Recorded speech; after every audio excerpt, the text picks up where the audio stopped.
Welcome back, ladies and gentlemen. It's time to introduce our next two players. To my left, it is his first time in the United States of America. Please give a warm welcome to Arthur.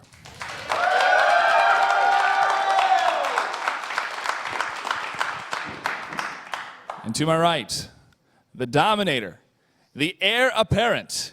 He is TaeJa.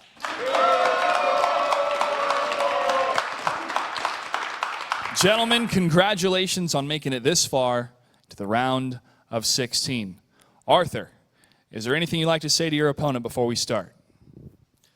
일단 윤명호 선수 여기까지 올라오시느라 수고하셨고요. 그리고 경기 시작 전에 이제 윤영서 선수한테 한마디 해주시죠. 요즘 연승 중이신데 오늘 끊어드리려고 준비 많이 했어요. TaeJa has been on a no losing or on a crazy winning streak that will all come to end today. TaeJa, any words for Arthur before we start? 네, 반대로 윤명호 선수. You want to say in English? I'm so tired.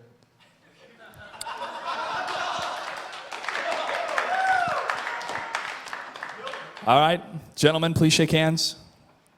Good luck and have fun. Next up is the map vetoes. Back to the desk. Thanks, Clutch. Interesting words exchanged between our two combatants before this next series, for sure. And what do you make of that? Was it Hero who once said thirsty before a match? And now TaeJa just said tired. Yesterday we had Bomber who was hungry. All the emotions are just coming out of these players Just lately. one single word, one emotion to describe what basically is going to motivate them to advance to the next round.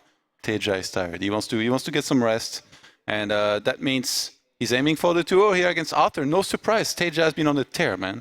Yeah. He's 17-0'd in maps. DreamHack. He won DreamHack flawlessly, and he actually met 5 Protoss to achieve that. So.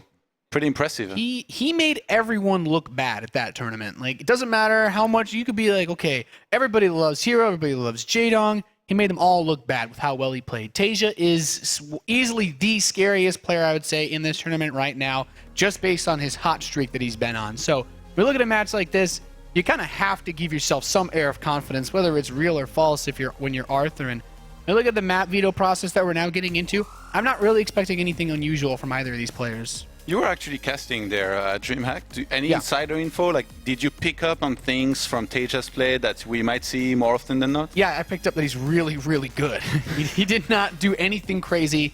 The most unusual build I saw him do was the very defensive Terran vs. Protoss opener, something similar like Hart did against Pig Baby in his group. And that's about it. And even that is not so extravagant that I would be really surprised if he pulled out in this series, because everybody knows that Arthur likes to play aggressive styles himself. Is Alterzim gonna go? That's my question here. Habitation being vetoed by Arthur here. I wonder if maybe he struggles a little bit against gold bases. TaeJa has been known to use those sometimes. Yeah. Can be a little bit of a tricky player to play on that map. And Frost actually is gonna go here from TaeJa. I feel like TaeJa, though, I've seen him play super well on basically any map. Yeah. I remember these long games he played on Frost, even back last year in the World Finals in Germany, where he played Rain in a very, very long game on Frost, where they basically weren't engaging for the longest time, and then TaeJa took one perfect engagement and sealed the deal. It was insane. Yeah, the map lineup that we have is not the most typical. I think if you're TaeJa, maybe you don't veto Alterzim because you're saying, this map is so crazy big, I can probably get away with a more economic style build, and I know that my opponent is definitely one of those guys that could bring some sort of very fast aggression. So I'm not surprised in that regard. The Frost veto, still a bit peculiar. Maybe it's because Arthur is still one of those Protoss players that would bust out something like a blink attack, which is, Frost I feel like is one of the only maps left that you can do that, but then even Alterzim, I wouldn't be surprised if Arthur, of all players, he is aggressive enough of a player to do that. Yeah, TaeJa is up against a fairly cheesy player, let's just say it here. Yeah. And I have to say, if this was any other Protoss, I'd be very surprised by the non-veto of Merry-Go-Round, but it's Arthur, so come on. I mean, 3 players map, you can hide a lot of buildings in places. There are quite a few good cheeses that you can do on the map. Of course, he's not going to veto it. It's Arthur. Yeah, it's Arthur, and if a third base is hard to take, we've seen many a Protoss player that when they're put on this map say, why bother with a third base? So I think we are starting this series on Overgrowth, though, which, when we look at that, I guess that's the standard pick map. Lots of people like it. 2 players, but 2 players, not a large rush distance. Wouldn't be surprised to see Arthur open up with something like a Fast Zealot, Stalker Mothership Core, and, you know... Really, on this map? Yeah. You think he'd try to rush with Zealot against TaeJa? It's Arthur. I'm pushing you right away. Even before the series is starting. I'm standing with it. Arthur is aggressive enough to do that. Or even a proxy gate, which I almost didn't even want to say those words, but anything could happen. You casted a bunch of TaeJa games these days. What does he like to open with often on that map? Quick gas and... The most defensive that I've seen TaeJa open, he played against, I guess a lot of people are probably talking about this guy, Shock, who is a 15-year-old Protoss player that made a very deep run, which was promptly stopped by TaeJa. But against an opponent that he knew would be very aggressive, he was willing to open Reaper. And I guess as a Protoss, you kind of appreciate this. He gets his bunker before he starts even his command center. Like, he gets a very fast bunker at his natural expansion just to make sure if anything was coming his way, he would have his bunker in time to defend against it with a few Marines. So that's a potential option on this map, and I think it actually was on this map that he did it versus Shock. However, like I said, that gas first, like really defensive opening where you don't get the starport is also a build that he's shown. It was either in that series or against Patience. Okay, these 2 players, actually, they played last season in the round of 16, and TaeJa was able to win 2-0 against Arthur, which convinces me even more that Arthur is definitely going to have a tough time here. But Arthur is one of those guys that can bust out basically any build. That makes him very dangerous to play against. Remember BlizzCon last year when Dog had to face Innovation. Nobody, except maybe Red Eye, the magician, predicted that Dog could win that. And Dog with some nice unconventional builds, a lot of cheeses, was able to take out Innovation. So maybe here we see something similar. But I really don't think that we're going to see Arthur trying to go head-to-head to those TaeJa here by taking a lot of expansion and all that. I'm pretty sure we're going to see the standard Arthur that we always see, try for something like a heavy Blink Stalker play, some Oracles here and there, maybe some Proxy Stargates, and just cheeses all around. He can take a second base. He definitely can, especially versus Terran. It's recommended to take a second base, but I really don't think we're going to be seeing him ever take a third base in that series. Yeah, it's when you look at just the way that he likes to play, it is aggressive. You don't trend aggressive players don't tend to want to go for the fast setups like that. So I'm thinking for this series, you still can't play straight up versus TaeJa. Doesn't matter how good you are. Like, TaeJa is... You can try. I mean, I guess if you want to be that guy to help pad the statistic of, playing standard versus TaeJa doesn't really yield results, then I guess you could do that. The thing is, it's funny because when we look at players that are favored, like, you could say, okay, maybe Violet was slightly favored over Major. Or you could say that Arthur might be slightly favored over Major, something like that. But TaeJa, he's not just favored. Like, it would be, I feel like some people would be, I would almost be impressed if Arthur could even take a map off of him. Yeah. Because he's on that level of a hot streak right now where it transcends beyond how actual good he is. He's just not losing. When's the last time he even lost a game? His last 18 maps versus Protoss were victories. Yeah, that doesn't surprise me at all.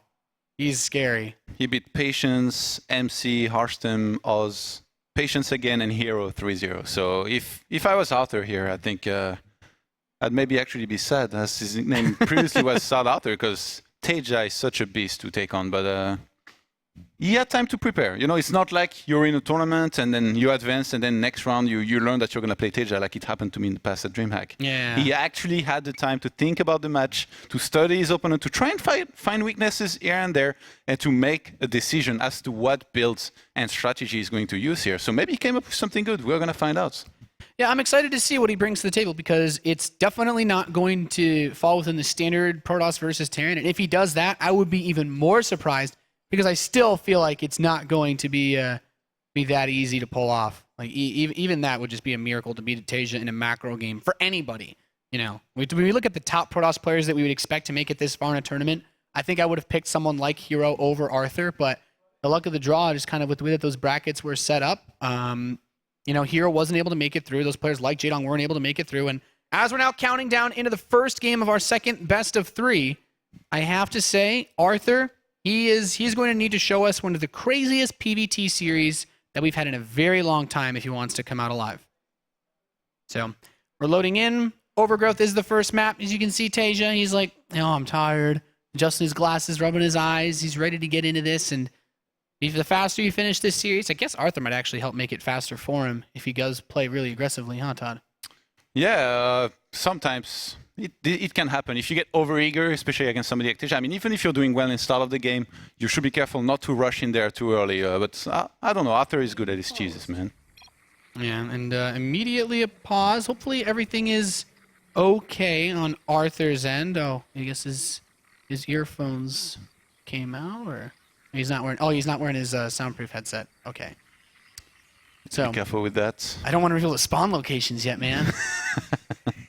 Be a tragedy. You're so funny, Nathanias.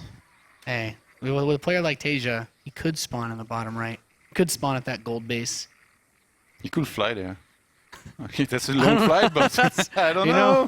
TaeJa does a lot of traveling in his days when he comes to tournaments like this, but that might be just one trip too many.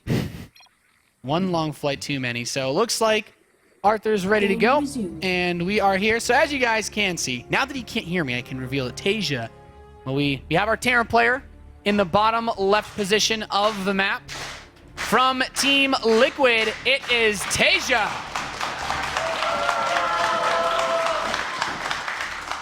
I love this crowd. They should be here every single day, forever.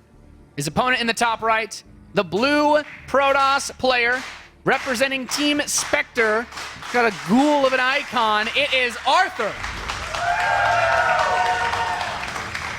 That's actually a scary icon next to his Nexus, man. It's like some Grim Reaper level stuff going on here. The Grim Reaper of cheeses. His name is Sad Arthur. I'm sure he's reaped many a ladder point from a poor, unsuspecting Terran player.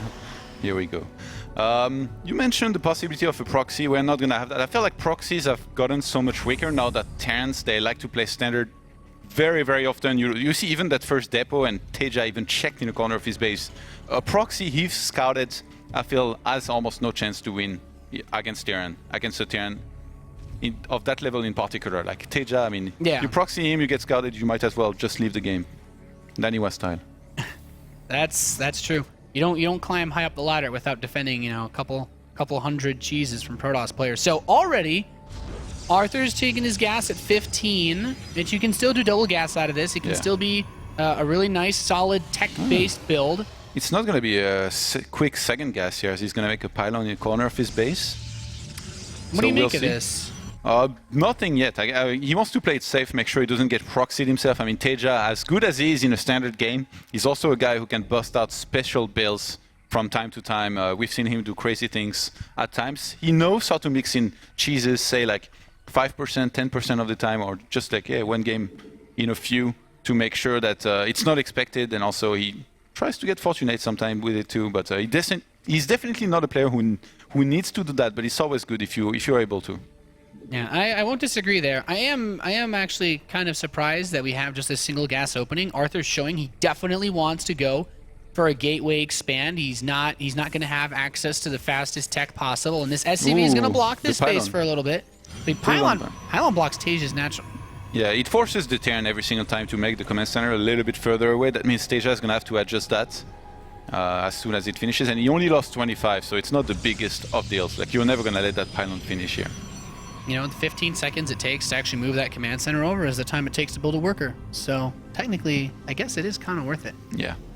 Arthur hiding a probe on the bottom right-hand side. This is a bit of a Huck-esque move here, I guess you could call it, because Huck always hides his probes very, very well to later on proxy pylons and do aggression. So we could have some kind of double gateway follow-up here, maybe possibly for Arthur. He could also just go for a scout here very soon to make sure that behind this, TaeJa is indeed going for additional barracks and not rushing a factory, which you're always going to want to know about. It's better if you know, obviously. Yeah, Wildgate wasn't started yet, by the way, since he went for Mothership Core plus Stalker. He didn't have the gas. Now he does. He's forgetting about it, I feel. I haven't seen many Protoss builds that rely on not having warp gates. So this definitely seems like a bit of a mistake. Yeah, it definitely is. It definitely starts a Twilight Council. Oh my god. Is he gonna have blink before he has warp gate? Arthur, you need to warp gate. Okay, there he goes. It's pretty late. Yeah, the Reaper comes in, and he's gonna look. He looks around. I guess nothing should look unusual, but seeing that Twilight Council would be really nice. And okay, Reaper heads straight towards it. So now TaeJa knows. I think TaeJa, a very difficult player to catch off guard with things like Dark Templar, but Blink. If TaeJa's already seen it, I'm hesitant to say that you can just straight up out micro him in a situation like this. And the thing is, TaeJa had already made 3 racks, so he's definitely going to be happy about this. He's going to be getting a lot of Bioforces in case he's facing Blink.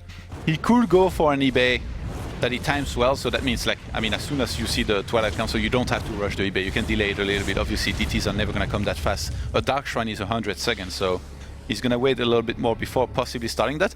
I think what TaeJa could do here that would be very good is just be aggressive with his Bioforces and see how many units there are for Arthur, and how many Stalkers in particular, and then from there, he will be able to know if that's Blink or DTs that his opponent's going for. And I think that's what he's going to do. Look.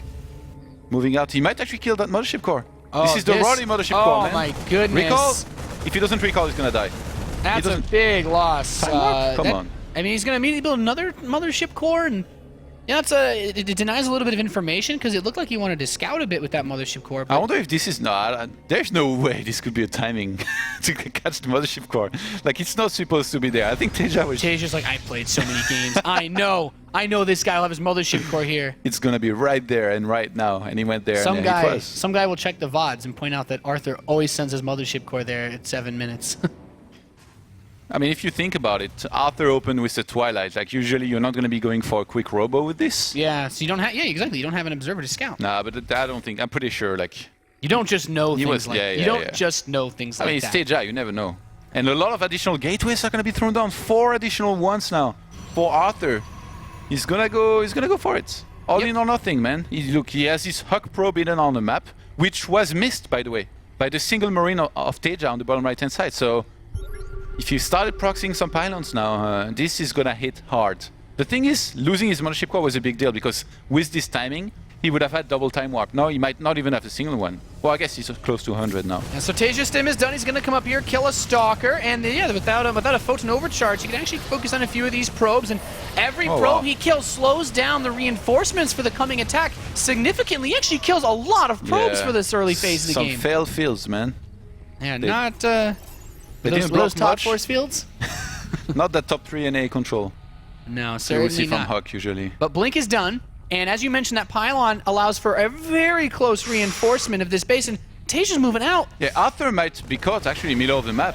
I feel like both players could be caught in a bad position here. Usually it will be TaeJa more often than not, but look, Arthur doesn't know that the units are there. Oh, TaeJa stepping up, and the Blink back, but Arthur, he still has the force. I mean, you could try to hit him from both sides, but you don't actually want to fight this Terran army. Oh, this is very fortunate for TaeJa. He's not going for a third CC. He's adding on 2 additional barracks. I think it's because he's playing Arthur. He knows that he's going to have to get units more often than not. Arthur is not somebody who rush a third base.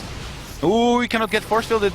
He's going to get away. And runs into the bunker. The medevacs are about to come out, which will help a lot. They're very close. Bunker is killed. Time warp dropped, but... you know, the production for Arthur was slowed down just enough that these Marauders, they're not being overwhelmed. He can win a straight-up head-to-head fight, especially when the medevacs are out. There's a very aggressive Blink forward, and with concussive shells being done, Arthur, this is it. It's, as you said, it's all in or nothing, and he has to make it work right now. Arthur doesn't have any force fields left or Guardian Shield. I feel like if TaeJa pulls SCV, he should be able to hold and be in a great position. Combat Shield's about to finish, +1 as well. TaeJa needs to buy a bit more time. I'm surprised he's not pulling SCVs. He's that confident that he doesn't need to. Yeah, that is a brazen amount of confidence in this situation because these medevacs are out of energy, so no more healing. He's just trying to pick up these Marauders and mic them individually. And now the Blink, this might be a little bit too aggressive as a few more Marauders do pop out for TaeJa. The SCVs are able to get us around on these Stalkers, just giving that much extra damage. Arthur, I really liked everything for this push right up until then because his next few warp-ins, I'm not sure if they're going to be able to overpower now 4 medevac worth of healing. Yeah, Arthur is down to just a few Stalkers here. And these Widow Mines, there's no detection. There's no detection for Arthur. So if he tries to blink on top of TaeJa now as a couple Widow Mines trickle out, well, that's going to make things even harder. It's just a single one. But that Widow Mine. Arthur doesn't have enough, I think. TaeJa now has health. Even though his medivacs are out of energy, as soon as they get it, they start healing back again.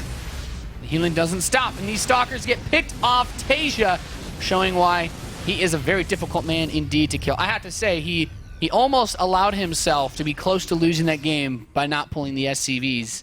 And even TaeJa knows when the time is right. So there's still a pylon, there's still that probe there to try to reinforce. But I mean, you can't fight with just Stalkers versus Marauders that have this many medevacs. I mean, this was as all in as it gets. 7 gates by Arthur here. And oh, look. This is the I hate my life and I need to restart making probes and build up my economy for a bit by Arthur. He's gonna try to do just that, but the thing is, since he's making probes, his economy is not that good. He cannot get that many units out, and I think TaeJa's just gonna want to look to close it out.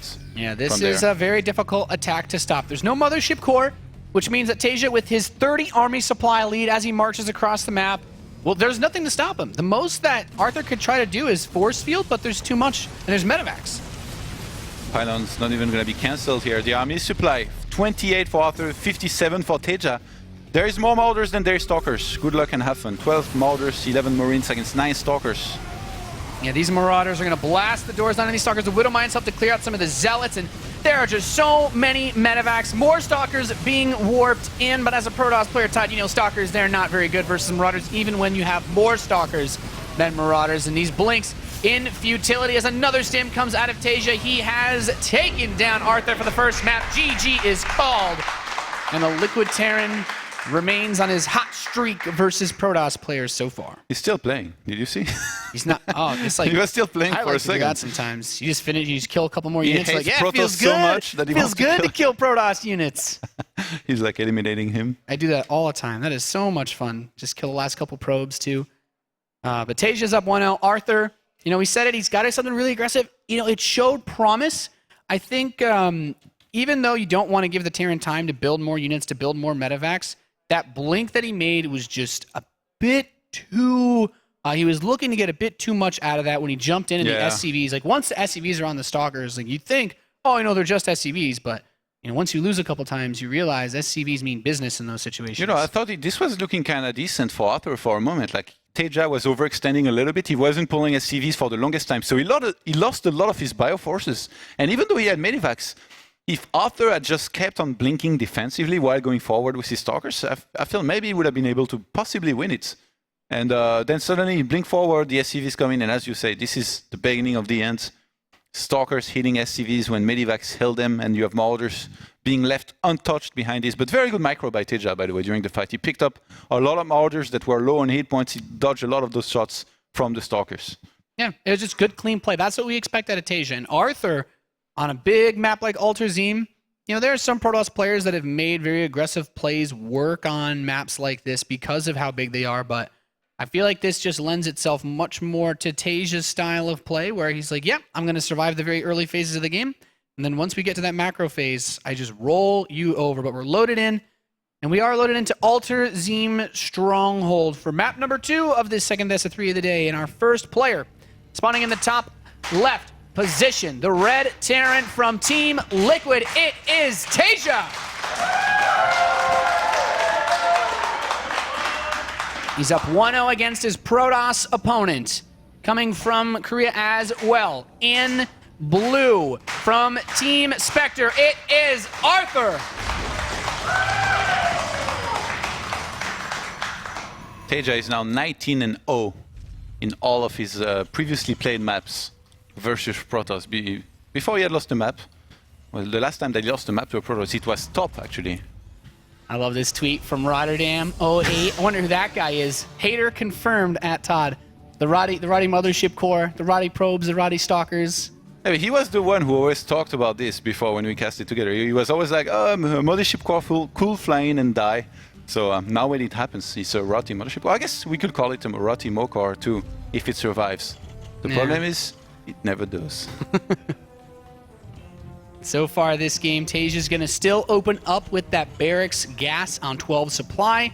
No reason to take any risks versus a player like Arthur, who, you know, he's the wild card of this WCS group, and he's going to go for, I'd say, a reasonably timed probe scout, but he's going to go straight across. Look at the... Oh, Arthur is scouting for proxy reapers in the middle of the map, I think. Huh. He went through the middle, and he's going to go to the top right now. And he's scouting very, very early, by the way, so maybe a build that's, you know, a little bit of a new trend here with the proxy reaper in the middle of the map, because a lot of Protosses have been playing greedy on this map. They're like, you know what? Since Terran is always opening command center first, since it's Alterzim, a good thing we could do is go for a command center first. We've seen a lot of good Protosses like MC do this a lot.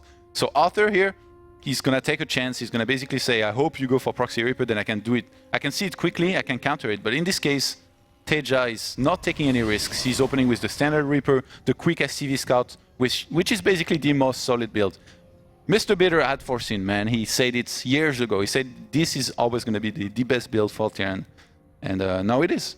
It is. Reapers are awesome. I love them. And the thing is, if you're TaeJa, yeah, Arthur doesn't want to get caught off guard by any cheesy attacks, but if you're as good as TaeJa, why bother doing anything other than play standard? By the way, TaeJa is still mining a lot of gas. He hasn't cut after the initial 150. He opened Fast Factory actually against Shock on this map. Was I said another very aggressive Protoss player when he played in DreamHack Summer, but this probe gets a nice read on this, and this is actually really nice for Arthur to see the amount of gas mined. If you clicked on that as a Protoss, then you kind of know that it's a factory opening, so you can. I don't think you can get away with not making a robotics facility, which I mean, the last game Arthur didn't open with Robo at all, so it forces a more defensive play out of the Protoss. And yeah, with that factory being dropped down quite early here, TaeJa is one of those Terrans that's with just one Medivac, a few Marines and some Widow Mines can make magic happen. So I fully expect to see some Widow Mines. Could be Hellions too. Like you can cross the map very, very quickly with Hellions on the ground and then have that Medivac loaded up with Marines to try and do some damage as well. So have to keep an eye on that. He's gonna get the perfect scout as always. I mean, it's TaeJa, man. Never expect anything else from him. Yeah, it's TaeJa. And he doesn't see the natural exactly with 2 gas on the field. You know, some Terran players you'd be a little bit concerned. TaeJa is usually not, he's a very difficult guy to rattle. I don't know if nervousness is one of the emotions that he has. I don't actually know if it's there. He didn't actually confirm that second Nexus. I thought he was gonna go for it, but I guess he wanted to keep his Reaper alive for now. So this is definitely something you should look out for. Right now he's playing with a bit of a lack of information, you know? And since he's getting some Widow Mines, I guess some kind of Oracle flying into his base would be fine. If it was to be what Arthur was going for, and it's probably what he's thinking, but Arthur hasn't opened with anything. No Stargate, no Robo, just yet, no Twilight. He's getting sentries. Maybe some kind of huge gateway aggression with sentries loaded up on energy. Now there's the Robo facility. And you need this versus the Terran that opens up with mines. So you don't get away with not doing that. Even if you open up with a Stargate, you still need to have some sort of, you know, detection. If you go for a lot of gates, you can drop down a forge though and get 1 cannon per middle line. And then with the photon overcharge, you'll be alright. Now, TaeJa is probably confused because Arthur has opened in the most standard way you could ever open with. He went for a few units from 1 gate, went for a Robo, and there we go. As the Reaper dies, Arthur starts the 3rd base. So the mind games are on already. The thing is, since Arthur made sentries after his initial Stalker instead of additional Stalkers, usually you make 3 Stalkers in a row. And it lines up very well with your Warp Gate finishing, so you can get a 4th one if you're being attacked by that very Medivac and Marines and Widow Mine in it. So right now, I feel like this could do quite some damage, but having the Photon Overcharge and being able to make more units here, Arthur, if he handles this well, he's going to be in a great position with the 3rd base that he's got.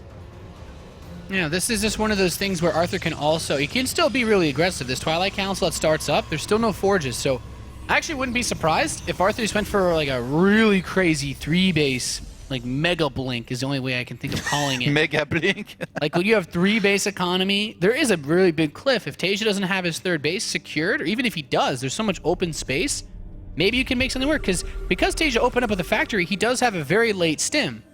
Like as early as this 3rd base is, TaeJa's stim is so late that you can kind of hit at a similar timing where the blink finishes right before stim anyway. TaeJa scans here, and he saw the Twilight Council, he saw the Forge as well in the main, and he saw no army standing there actually, so he might be able to realize there's the 3rd base, which actually he missed with his SCV.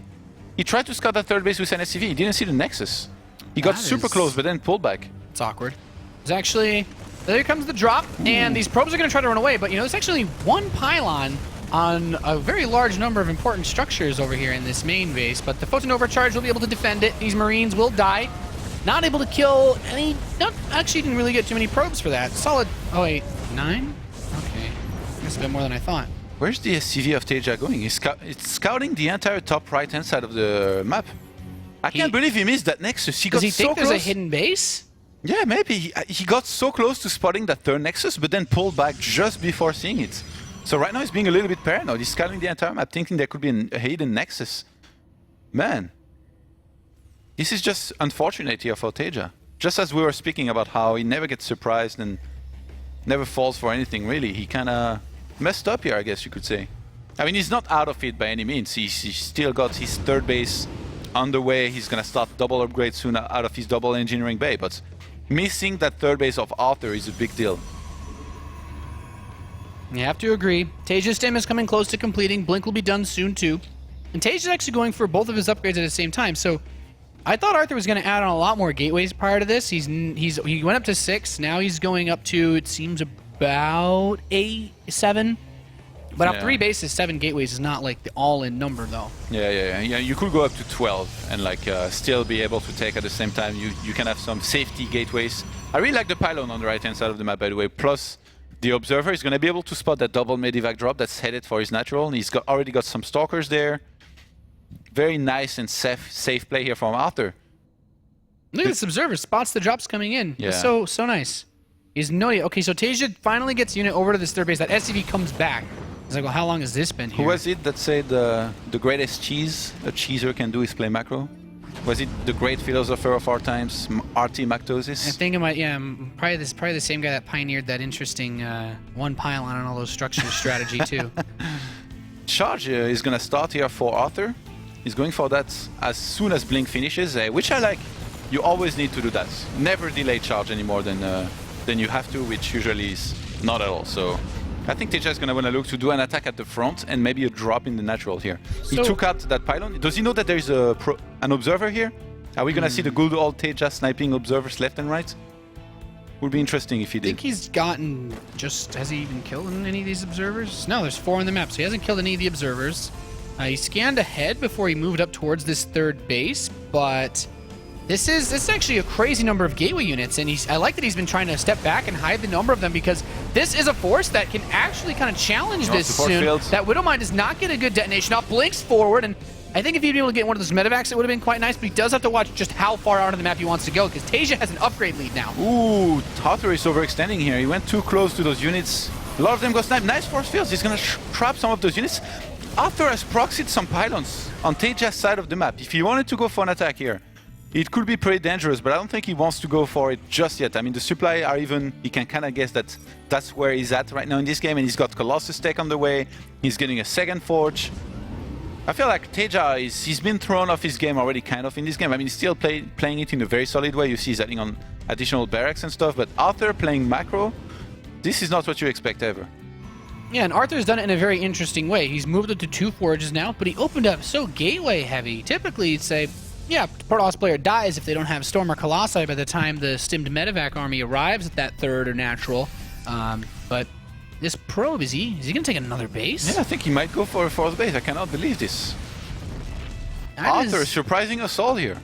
He is flexing his macro muscles so far. Starts at Templar Archives. Okay, I can see that before the 4th base making some sense, but that probe starting to rack up the minerals. Arthur's taking this game all the way, it seems.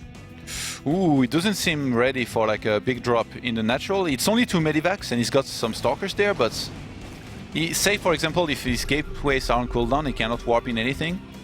This could be dangerous. And TaeJa scans the 3rd base. I think he saw that there was quite a few units there, but not all of them. So he's not sure right now if he should be dropping on the right-hand side. Yeah, I like that when you hide units from scans like that, the Terran players, well, maybe those units are waiting for me somewhere else. Maybe my last thing I want to do is remove with those 2 medevacs and have stalkers blink straight under them right as they're about to unload. But there's that 4th base for Arthur. And TaeJa's army is going to find this really quickly. TaeJa started his upgrades earlier than Arthur, which is, in this situation, very surprising. He's going to drop in the natural. Yeah, this is very surprising. Let's try to hit that 3rd base. And there the stalkers actually do blink straight under. TaeJa's drops. Not really accomplishing anything. The stalkers blink, move. Okay, that Widowmine shot was kind of nice. Fit about half the mineral line. Yeah, in the meantime, sending in some zealots into the 3rd base of TaeJa. That didn't do much at all. And he still has... Wait, that 4th... Oh, he didn't go for the cancel on the 4th, so yeah, the this 4th is going to be base is still going. This is nice to be able to defend this. There's no Widow... I think there's an observer with his army. So these Widowmines get a couple of shots off that I think maybe a bit excessive. It helps to clear out the Archon. So a couple good detonations for TaeJa. And that Widowmine is still in the natural Yeah. expansion for Arthur. Should be able to detonate once more for this cannon goes by, and another 3 kills. Yeah, TaeJa has done work this game. He's already killed 16 probes, which is always nice because But it's Arthur, man, he's still been playing really well too. I'm Yeah. impressed. Look at that big zealot count he's got on at the 12 o'clock. He's ready to send that in. Actually, this might meet an ambitious SCV that wants to build a turret there. TaeJa has enough back at home to defend this, so spotting it here, this will actually become dead supply. Is he gonna see it? He barely missed those units, I think. I don't think he saw it. He needs to see it as soon as possible. I guess Arthur is moving in a position now where he would actually surround TaeJa's army if TaeJa went for it. Yeah, this is actually kind of crazy because TaeJa's going for all this counter pressure, but Arthur's Oh, army photon is still overcharge. out front. The Mothership Core does activate Photon Overcharge before it's picked off.